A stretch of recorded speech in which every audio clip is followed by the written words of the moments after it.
அண்ணாவுக்கு பிறகு முதலமைச்சர் விஜய் செயலை பாராட்டிய விசிக, சிபிஐ. தமிழக சட்டசபை தேர்தலில் தமிழக வெற்றிக் கழகம் 108 இடங்களில் வெற்றி பெற்று தனிப்பெரும் கட்சியாக உருவெடுத்தது. விஜய் நேற்று முதல்வராக பதவியேற்றுக் கொண்டார். தலைமை செயலகத்திற்கு சென்று முதலமைச்சர் நாற்காலியில் அமர்ந்த பிறகு பெரியார் திடலுக்கு சென்று பெரியார் மறைவிடத்தில் மலர் தூவி மரியாதை செலுத்தினார்.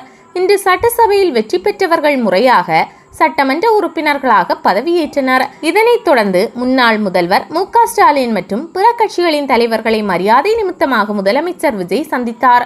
மு.க. ஸ்டாலினை தொடர்ந்து வைகோ, பாமக தலைவர் அன்புமணி ராமதாஸ், சீமான் ஆகியோரை சந்தித்தார். நாளை விசிக தலைவர் திருமாவளவனை சந்திக்கிறார். அதிமுக பொதுச் செயலாளர் எடப்பாடி பழனிசாமியையும் சந்திக்க இருப்பதாக தகவல் வெளியாகியுள்ளது.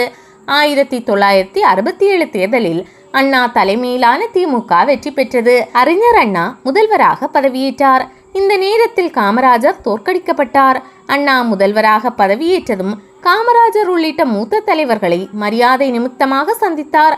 அதன் பிறகு முதலமைச்சராக பதவியேற்றவர்கள் எதிர்க்கட்சி தலைவர்கள் மற்றும் மூத்த தலைவர்களை சந்தித்தது கிடையாது. தற்போது சுமார் 59 வருடங்களுக்கு பிறகு முதலமைச்சராக பதவியேற்றுள்ள விஜய் மூத்த தலைவர்கள், எதிர்க்கட்சி தலைவர்களை சந்தித்து வருகிறார்.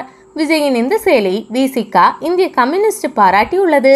விஜயின் இந்த சந்திப்பு குறித்து விசிக தலைவர் திருமாவளவன் கூறுகையில், திமுக கூட்டணி தலைவர்களிடம் வாழ்த்துக்களை பெறும் முதலமைச்சரின் அணுகுமுறை பாராட்டுக்குரியது.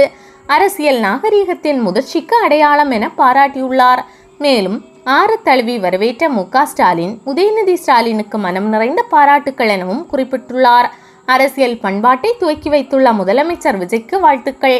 அனைத்து கட்சி தலைவர்களையும் விஜய் சந்தித்து வருவதை இந்திய கம்யூனிஸ்ட் கட்சி வரவேற்கிறது என்று வீரபாண்டியன் தெரிவித்துள்ளார்.